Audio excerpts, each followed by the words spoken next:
Transportation basically क्या है? एक ऐसा प्रोसेस है जिसमें कि एक सब्सटेंस एक कहीं भी बॉडी के किसी भी पार्ट पे सिंथेसाइज मतलब बनता है या एब्जॉर्ब होता है किसी भी बॉडी पार्ट पे, और वो सर्कुलेट हो जाता है different parts of the body या किसी और पार्ट में जाकर के वहां तक सर्कुलेट हो जाता है। उसी प्रोसेस को क्या कहते हैं? ट्रांसपोर्टेशन। और ये एसेंशियल लाइफ प्रोसेस है। क्या है? एसेंशियल लाइफ प्रोसेस है। ठीक है। अब ये जो ट्रांसपोर्ट सिस्टम है ये क्या बनाता है?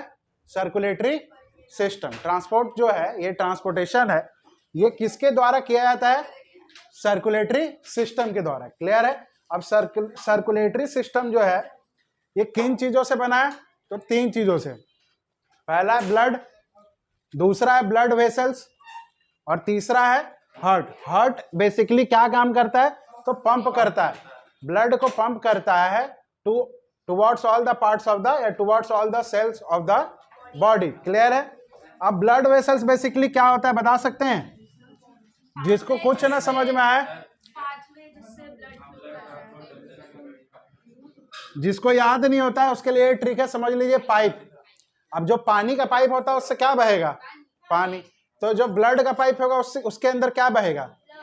तो ब्लड वेसल्स जो होता है वो बेसिकली पाइप है। अब ये कितने तरीके का होता है वो फर्दर बताएंगे। क्लियर है? चलिए अब पढ़ते हैं पहले ब्लड के बारे में। ब्लड का फंक्शन कोई बोलेगा क्या क्या होता है? Oxygen, carbon dioxide, hormones, nutrition, nutrition भी करता है, वेस्ट भी करता है ये। उसके अलावा वाटर बैलेंस बनाता है बॉडी में, और पीएच भी मेंटेन करता है। वो ब्लड का पीएच किसी को पता है क्या? अल्कलाइन, एसिड, क्या है? बेसिक, क्या है? हाँ बेसिक है। पीएच वैल्यू 7.45, बेसिकली 7.5 बोले तो। क्लियर है? ठीक है। ये जनरल नॉलेज आपको ब्लड के बारे में पता रहना। देखिए ब्लड जो है 2 पार्ट में टूटा हुआ है। प्लाज्मा लास्ट में बताते हैं, पहले देख लीजिए। आरबीसी, डब्ल्यूबीसी और प्लेटलेट्स। जो आरबीसी होता है उसका तो फुल फॉर्म सबको पता होगा, red blood cell, white blood cell, और प्लेटलेट्स तो ऑलरेडी है। आरबीसी का दूसरा नाम होता है इरिथ्रोसाइट्स। ठीक है। आरबीसी जो है रेड होता है ड्यू टू हेमोग्लोबिन। अब ये लाल क्यों होता है? क्योंकि हेमोग्लोबिन के अंदर एक आयन पाया जाता है। कौन सा आयन? आयरन आयन, Fe2+ या Fe3+। इसका शेप कैसा होता है? डबल कॉन्केव शेप, और इसमें न्यूक्लियस एब्सेंट होता है एक्सेप्ट कैमल। कैमल के आरबीसी में न्यूक्लियस पाया गया है। ठीक है। हम अगर हाइट पे जाते हैं, मतलब अगर कोई माउंटेन्स पे ट्रैवल कर रहे हैं या रात में सोते हैं, तो हाइट पे रात में ही सोते हैं या जब भी सोते हैं, मोस्टली जब भी आपका स्लीप साइकिल है, तो हमारा सोते वक्त जो आरबीसी है 30% डिक्रीज कर जाता है। कितना परसेंट? 30% डिक्रीज कर जाता है, और हाइट पे 5 to 10%। ठीक है, डिपेंडिंग अपॉन द पर्सन। अब व्हाइट ब्लड सेल्स का, अच्छा आरबीसी का मेन फंक्शन क्या होगा बताइए? यही लिख देते हैं। इसका फंक्शन क्या हो जाएगा? Yes, transport O2। ठीक है, two different parts of the body. ठीक है, ये आरबीसी का फंक्शन है। डब्ल्यूबीसी, इसको ल्यूकोसाइट्स बोलते हैं। इसका कोई कलर नहीं होता है। क्लियर है? इसका कलर नहीं होता है। ये इसका फंक्शन क्या है? ये एंटीबॉडीज या एंटीजन प्रोड्यूस करता है, जो फॉरेन पार्टिकल्स होता है हमारे शरीर में, जैसे बैक्टीरिया, वायरस या कोई भी पैथोजन, उसको मारने में ये डब्ल्यूबीसी ही मदद करता है। क्लियर है? ये इम्यून सिस्टम हमारा डब्ल्यूबीसी इंप्रूव करता है। इसमें न्यूक्लियस प्रेजेंट रहता है। अच्छा, अगर आपके बॉडी में डब्ल्यूबीसी ज्यादा बनने लगे, तो डब्ल्यूबीसी का नाम क्या था? ल्यूकोसाइट्स। तो डब्ल्यूबीसी ज्यादा बनने लगता है, इसी को बोलते हैं ब्लड कैंसर और ल्यूकेमिया बोलते हैं। इसको क्या बोलते हैं? ल्यूकेमिया। अगर आरबीसी बॉडी में ज्यादा बनने लगे जरूरत से ज्यादा, तो स्किन डिजीज। क्या होगा? Skin disease. अब बात रहा प्लेटलेट्स। प्लेटलेट्स को क्या कहते हैं? थ्रोम्बोसाइट।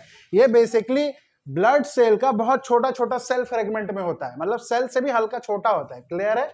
इसीलिए बहुत कम पाया जाता है। और इसका मेन फंक्शन क्या है? Blood clotting. ब्लड क्लॉटिंग बोले तो क्या समझते हैं ब्लड क्लॉटिंग से?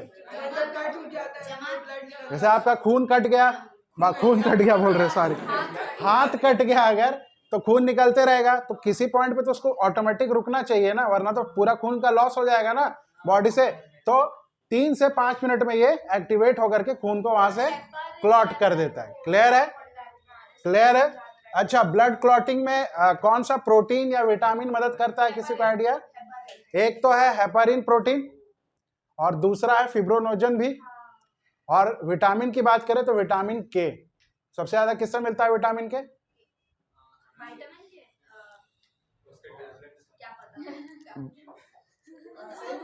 क्या? बनाना। क्लियर है? ठीक है, चलिए अब बात करते हैं प्लाज्मा की। ब्लड दो चीजों से बना हुआ है, एक प्लाज्मा और जो रेस्ट है वो। प्लाज्मा जो होता है ये 55% ऑफ ब्लड होता है, यानी कि अगर हमारा पूरा जो ब्लड है वो 100 मिलीलीटर था तो 55 मिलीलीटर क्या होगा इस ब्लड में? प्लाज्मा होगा, और जो रेस्ट हो जाएगा वो ये तीनों में बटा हुआ होगा। क्लियर है? अब जो 55% ऑफ ब्लड का यही प्लाज्मा होता है। अब प्लाज्मा जो है इसमें खुद 85 to 90% क्या होता है? वाटर, और रेस्ट हार्मोन्स होगा, एंजाइम्स होगा, गैसेस होगा, सॉल्ट्स होगा। क्लियर है? और वेस्ट भी होगा, कार्बन डाइऑक्साइड। ठीक है? कौन सा एसिड? फिर अमोनिया, यूरिया। ठीक है, बात समझ में आया? ब्लड में ब्लड पढ़ लिए। अब फंक्शन ऑफ ब्लड क्या क्या होता है? देखिए, ये क्या किया है? ऑक्सीजन ट्रांसपोर्ट किया ना। ये क्या किया? एंटीबॉडीज, तो आपका इम्यूनिटी बढ़ाया, ये लिख सकते हैं। ये क्या किया? ब्लड क्लॉट में, ये भी फंक्शन में जाएगा ब्लड का। ये क्या करता है? वेस्ट, कार्बन डाइऑक्साइड भी ले जाता है, हार्मोन्स भी ले जा रहा है, एंजाइम्स भी ले जा रहा है। तो जितना जितना पॉइंट्स आपका बढ़ता जा रहा है, ज्यादा नंबर का पूछ दिया तो बड़ा बड़ा के लिख दीजिएगा। It is used to transport enzymes, it is used to transport hormones. ठीक है, ब्लड करता है। क्लियर है? चलिए, ब्लड यहां समझ में। चलिए देखिए, ब्लड वेसल्स। ब्लड वेसल्स आपको बेसिकली हम बताए थे ना, क्या था? पाथवेज था। प्रॉपर डेफिनेशन जाए तो अलग है, लेकिन अगर कोई भूल जाता है, समझ में नहीं आता ब्लड वेसल्स क्या है, तो पाइप है जिससे खून आर पार होगा। अब ब्लड वेसल्स 3 तरीके का होता है। हाँ, ब्लड का साइंटिफिक नेम ब्लड ही है। नहीं, वो तो जो होता है वो स्पेसीज का रखते हैं ना, उसका साइंटिफिक नेम ब्लड ही है। साइंटिफिक नेम और में जाना है तो क्या? Connective fluid tissue. ठीक है, तो ब्लड वेसल 3 तरीके का होता है। एक होता है आर्टरी, एक होता है वेन्स, और एक होता है कैपिलरीज। जो आर्टरी होता है वो सिर्फ अच्छा खून रखता है। अच्छा खून बोलने का ये मतलब है जिस खून में ऑक्सीजन मिला हो, यानी कि ऑक्सीजनेटेड ब्लड। जो वेन्स होता है ये डीऑक्सीजनेटेड ब्लड, उस ब्लड में खून नहीं होगा, उसके जगह कार्बन डाइऑक्साइड रहेगा, वो वेन्स कैरी करता है। क्लियर है? अब जो कैपिलरीज होता है ये मिक्स होता है, ये गुच्छा होता है। अगर आपको बोलना है तो कैपिलरी समझ लो। देखो, ये O2 ले रहा था, ये सिर्फ CO2 लेके जा रहा है, ये दोनों लेके जा रहा है, यानी कि ये जो कैपिलरीज होगा ना, ये इसका और इसका गुच्छा होगा एक साइड, एक साथ जो मिल करके नेटवर्क बना रहा है, वही कैपिलरीज है। क्लियर है? इसीलिए दोनों कैरी कर रहा है। अब बात करें आर्टरी की, तो आर्टरी जो है काफी थिक होता है एंड इलास्टिक होता है। क्लियर है? क्लियर है? वेन्स जो है इसमें क्या होगा बताइए? थिन होता है एंड इलास्टिक तो होगा मगर less elastic in comparison to ये। और जो कैपिलरीज हुआ ये तो थिनेस्ट, कितना? एक सेल थिक। क्लियर है? क्लियर है? बात समझ में आया? अच्छा, अब एक बात बताइए, आर्टरी का वॉल थिक है और इलास्टिक है, इसमें ब्लड का जो प्रेशर रहेगा आर्टरी में,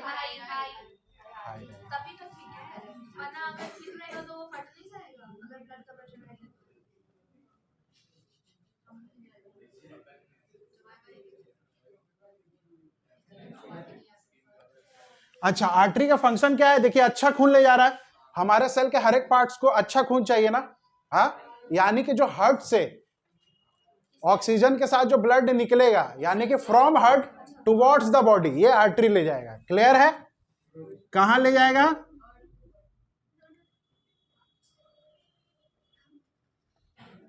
और ये कहां ले जाएगा? बॉडी टू हार्ट, इसको ऑक्सीजन देने के लिए, कार्बन डाइऑक्साइड वहां से हटाने के लिए। क्लियर है बात? अब यानी कि आर्टरी को ज्यादा प्रेशर से पंप करना होगा क्योंकि हर एक पोर्शन अलग अलग जगह है, और खास करके नीचे वाला में तो फिर भी आसानी से भेज देगा। What about brain? तो ज्यादा प्रेशर चाहिए ना, इस वजह से आर्टरी में क्या होता है, ज्यादा प्रेशर होता है और इसमें कम प्रेशर होता है। अब जब वेन्स, समझ लो कि मान लो एक कोई ऐसा वेन्स है जिसमें प्रेशर कम है, ये क्या है, इसको मानो वेन्स है, वेन्स है। अब वेन्स में हम क्या बताए थे, लो प्रेशर होता है ना। तो खून अगर ग्रेविटी के अगेंस्ट जा रहा है तो नीचे भी बैकफ्लो भी तो हो सकता है, खून का हो सकता है ना। तो उसको रोकने के लिए सिर्फ वेन्स के पास क्या है, वॉल्व्स है। क्या है? वॉल्व्स है। ये यहां से यहां जाएगा, वॉल्व जो है लॉक हो जाएगा, इसको बैकफ्लो नहीं होने देगा। क्लियर है? तो वेन्स में ही सिर्फ क्या होता है, वॉल्व्स प्रेजेंट, इसमें वॉल्व्स अब्सेंट, और इसमें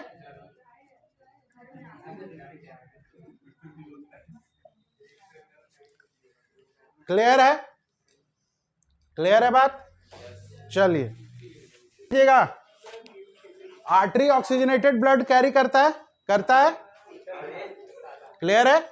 लेकिन जहां भी आर्टरी के पहले पल्मोनरी वर्ड लग गया, ये उसका उल्टा काम करेगा, यानी कि ये डीऑक्सीजनेटेड कैरी करेगा। वेन जो है डीऑक्सीजनेटेड ब्लड कैरी करता है, लेकिन जहां भी वेन के आगे पल्मोनरी वर्ड लग गया, वो उस वेन का उल्टा काम करेगा। वो डीऑक्सीजनेटेड था तो ये ऑक्सीजनेटेड कैरी करेगा। क्लियर है बात? पल्मोनरी जो वर्ड है ये रिलेटेड है हार्ट से। किससे? एक ऐसा आर्टरी और एक ऐसा वेन जो हार्ट में खून जो है डाल रहा है या उससे निकाल रहा है, तो उसको बोलते हैं पल्मोनरी आर्टरी और पल्मोनरी वेन। जो हार्ट से लिंक्ड अप है वो उल्टा काम करता है, और जो नॉर्मल आर्टरी और वेन होता है वो पूरे बॉडी में बिखरा हुआ रहता है। क्लियर है बात? तो ये चीज हमेशा याद रखिएगा। चलिए इधर देखिए, हार्ट का पढ़ाई यानी कि जो भी हार्ट रिलेटेड डॉक्टरी या कुछ भी कर रहा है, मास्टर्स एमबीबीएस जो भी कर रहा है, उसको कार्डियोलॉजी कहते हैं। हार्ट का ऑफिशियल साउंड क्या माना गया है, लब और डब। क्लियर है? हार्ट का शेप कैसा होता है, नाशपाती, पियर शेप का। क्लियर है? हार्ट का कलर ओरिजिनली क्या होता है, पिंक और ब्राउन, और फिर जैसे जैसे उसमें पॉल्यूटेंट्स और जो भी सांस या जो भी लेते हो गंदगी की वजह से, वो मोरली उसका कलर डल हो जाता है। क्लियर है? हार्ट के ऊपर में जितना भी इंपॉर्टेंट ऑर्गन है ना बॉडी में, सबके ऊपर में एक छिलका पाया जाएगा। जैसे प्याज अंदर होता है खाने वाला पार्ट, और उसके ऊपर में छिलका होता है ना प्याज का, वैसे ही सारे ऑर्गन के ऊपर में छिलका होता है, उसको मेम्ब्रेन बोलते हैं। तो जो आउटर मोस्ट मेम्ब्रेन है हार्ट के ऊपर में, वो जो छिलका है उसका क्या नाम है, पेरिकार्डियल सैक। क्लियर है? ह्यूमन हार्ट के, ये तो सबको पता होगा, 4 चैम्बर होंगे, और बर्ड्स के भी कितने होंगे,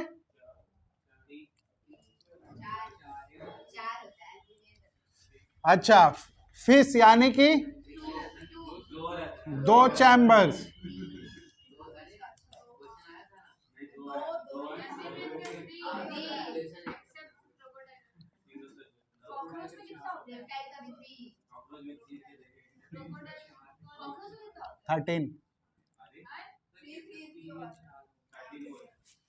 एम्फीबियंस और रेप्टाइल्स में कितना होता है, 3। हाईएस्ट चैम्बर ऑफ हार्ट किसके पास है, किचन का राजा कॉकरोच। ठीक है? कॉकरोच जो है उसके पास 13 चैम्बर है। तू सजान है, लेकिन एकमात्र ऐसा इंसेक्ट है जिसके पास, अब क्यों भगवान वैसा बनाया है, क्यों का क्या जवाब है।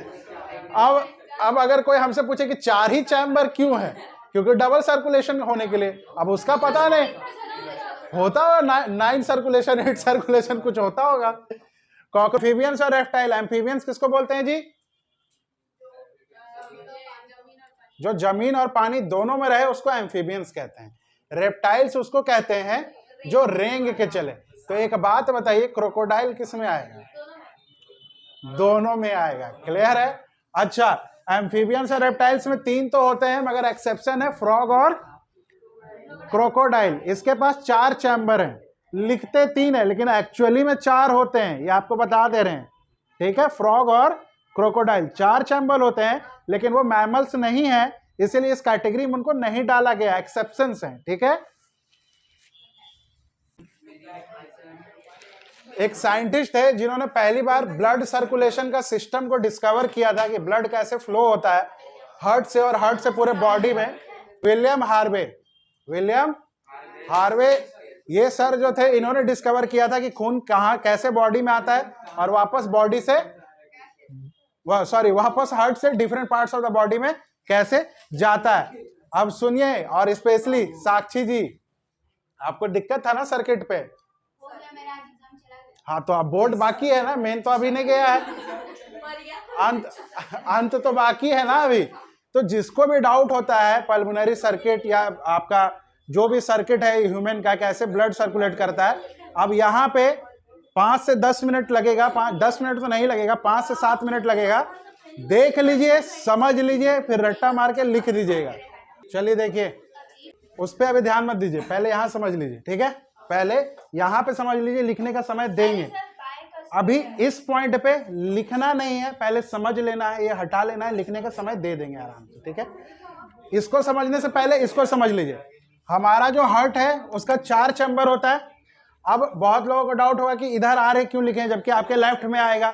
आपको हम हार्ट ऐसे दिखाएंगे तो मेरा राइट तो इधर है ना, मेरा राइट तो इधर है ना, अरे हार्ट इधर है लेकिन हार्ट का राइट साइड किधर होगा, इधर ही होगा ना, इस वजह से इस साइड क्या लिखा हुआ है, आर ए। अब आर ए क्या होता है, राइट ऑरिकल, आर वी क्या होगा, राइट वेंट्रिकल, एल ए, ठीक है, R A right auricle, R V right ventricle, clear है। एल ए एल वी वही वाला हो जाएगा, लेफ्ट ऑरिकल और लेफ्ट वेंट्रिकल। यहां पे समझ लो कि बॉडी था और यहां पे कहीं होगा लंग्स, क्लियर है। बॉडी से खून जो है मेरा सबसे पहले कहां जाएगा, इसमें जाता है, आरए में, ठीक है। बॉडी से देखो पहले आरए में गया, आरए के बाद इधर से इसके नीचे जाएगा, आरवी में, एक ही चैम्बर में ही रह जाएगा, क्लियर है। इधर गया, इधर से निकलने के बाद फिर ये इधर से होके लंग्स पे जाता है, लंग्स पे जो कार्बन डाइऑक्साइड होता है वो दे देता है, ऑक्सीजन ले लेता है। अब ऑक्सीजन ले लिया, फिर ये निकल के इस साइड से एलए में घुस जाता है, फिर इधर से निकलता है और इधर से घुस के फिर बॉडी के पास पहुंच जाता है। अब ये जब यहां से ऑक्सीजन वाला ब्लड लेके गया तो कौन सा आर्टरी जो था जो ऑक्सीजनेटेड ब्लड कैरी कर रहा था, या कौन सा वेन था, पल्मोनरी वेन, तो यहां पे पल्मोनरी वेन लग जाएगा। और ये जो है डीऑक्सीजनेटेड ब्लड लेके गया था, पल्मोनरी आर्टरी। अब यहां से निकलने के बाद जो अच्छा खून पूरे बॉडी में जाता है, जो कि आर्टरी ही ऑक्सीजनेटेड ब्लड कैरी करता है, यही आर्टरी है। और मेन आर्टरी को क्या बोलते हैं, एओर्टा बोलते हैं, और वो बॉडी में दे देगा, क्लियर है। और यही बॉडी से गंदा खून लेकर के, जो वेन का क्या काम है, डीऑक्सीजनेटेड ब्लड, जिसका मेन वेन क्या है, वेना कावा, वो आरए में डाल देगा। यानी कि ये आपका जो बॉडी से सबसे पहला खून जो आरए में जाता है, ये वही पार्ट है। समझ में आया। तो फिगर कैसे जा रहा, बॉडी से स्टार्ट करना है, ऐसे ऐसे सबसे अपर पार्ट वाला से, कॉर्नर वाला से, राइट ऑरिकल से, फिर ऐसे यहां से निकल के फिर ऐसे, फिर आपको लंग्स में भेजना है, लंग्स के बाद फिर ऐसे, एक बार यहां पहुंच गए फिर तो ऐसे करके सीधा मिला दो ना, क्लियर है, क्लियर है। और जो पार्ट्स है वो याद कर लेना है, नाम समझ में आया, ठीक है। अब जिसको लिखना है लिखिए और जिसको बतियाना है बतियाइए, हो गया काम, 3 मिनट के लिए ये हो गया। हाँ, अब इसमें किसी को कुछ डाउट है तो पूछ सकते हैं, इसमें किसी को और कुछ पूछना या डाउट है तो पूछ सकते हैं। अच्छा, अब देखिए सुनिएगा, ऊपर वाला सर्किट को क्या कहते हैं हम लोग, जहां पे पल्मोनरी आर्टरी और वेन लगता है उसको क्या, कौन सा सर्किट बोलते हैं, पल्मोनरी सर्किट बोलते हैं, क्योंकि पल्मोनरी है, क्लियर है। और नीचे वाला को क्या बोलते हैं, सिस्टमेटिक, जो सिस्टम बना हुआ है वेन्स और आर्टरी का, उसी के नाम पे है ये, क्लियर है।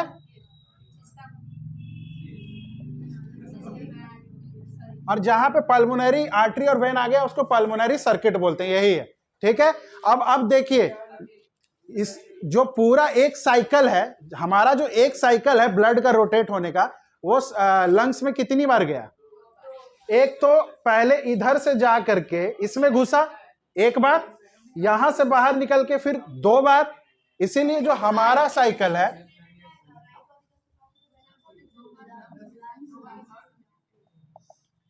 डबल सर्कुलेशन होता है, यानी कि जो ब्लड है हमारे शरीर में, हमारे दिल में, हार्ट में 2 टाइम्स जाता है, उसी को बोलते हैं डबल सर्कुलेशन।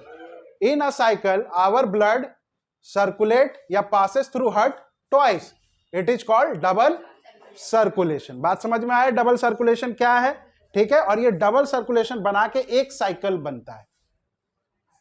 इसीलिए हमारे जो शरीर में ट्रांसपोर्टेशन होता है उसको डबल सर्कुलेटरी सिस्टम कहते हैं। क्लियर है पॉइंट?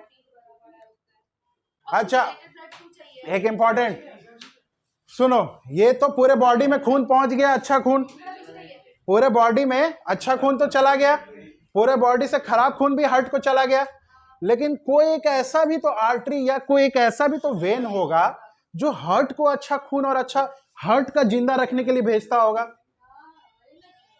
हार्ट तो पूरे बॉडी में अच्छा खून भेज रहा है और पूरा बॉडी खराब वाला खून हार्ट को भेज रहा है, लेकिन कोई एक ऐसा आर्टरी और वेन भी तो होगा ना इन दोनों के अलावा, aorta, vena cava, pulmonary artery और पल्मोनरी वेन के अलावा कुछ ऐसा भी तो नसें होंगी जिससे खून जो है हार्ट को जिंदा रहने के लिए सप्लाई होता होगा।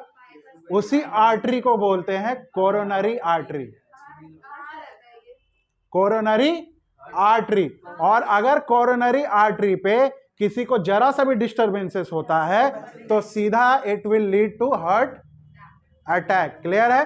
अच्छा, अगर किसी को भी हार्ट अटैक का सिम्टम्स आ रहा है, सबसे पहले क्या होता है, उसका पीछे का पूरा पीठ दर्द देगा, ठीक है, क्योंकि हार्ट सेंटर पे है, हार्ट सेंटर पे है, यहां पे तिल की तरह एकदम आगे नहीं निकला हुआ एम्बेडेड, हार्ट सेंटर पे है, तो पीठ भी दर्द देगा, हाथ में दर्द रहेगा और खास करके लेफ्ट हैंड में।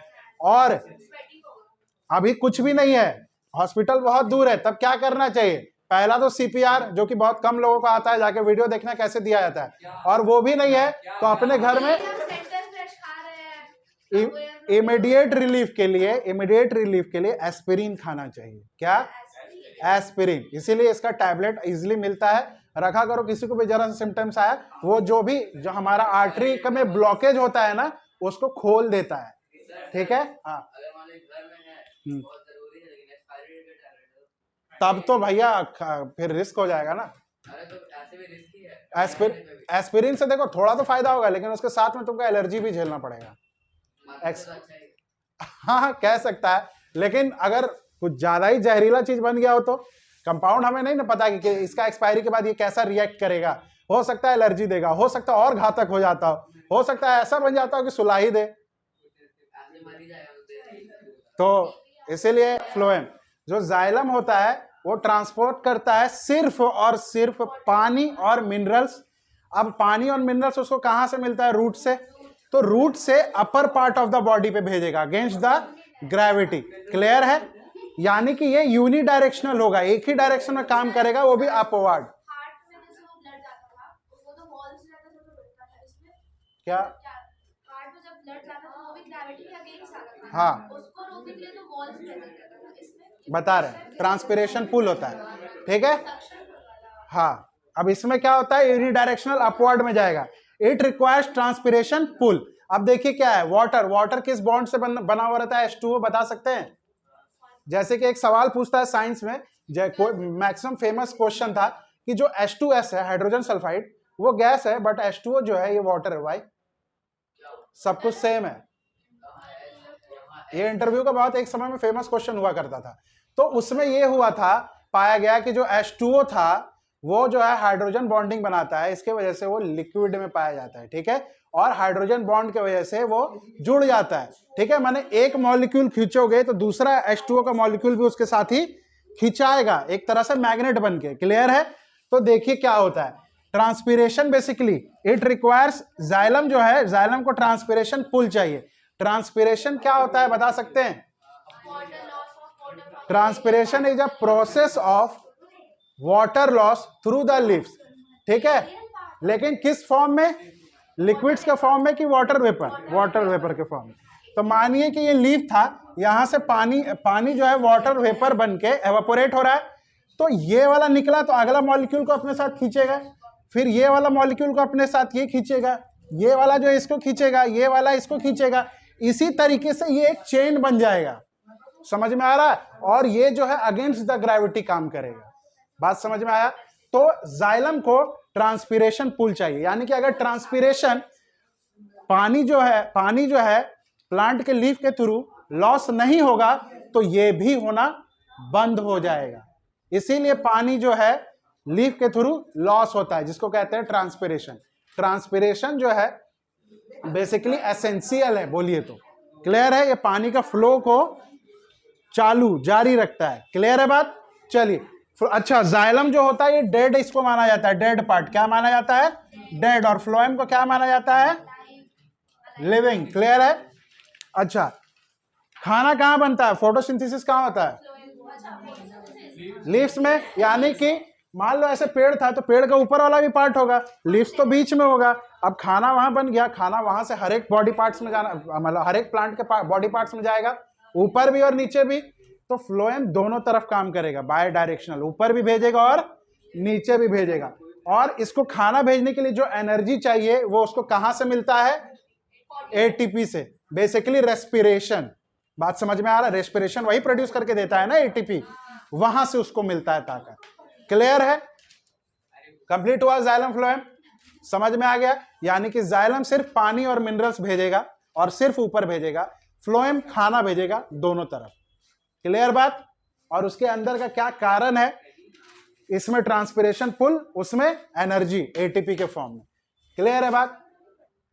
कोई डाउट?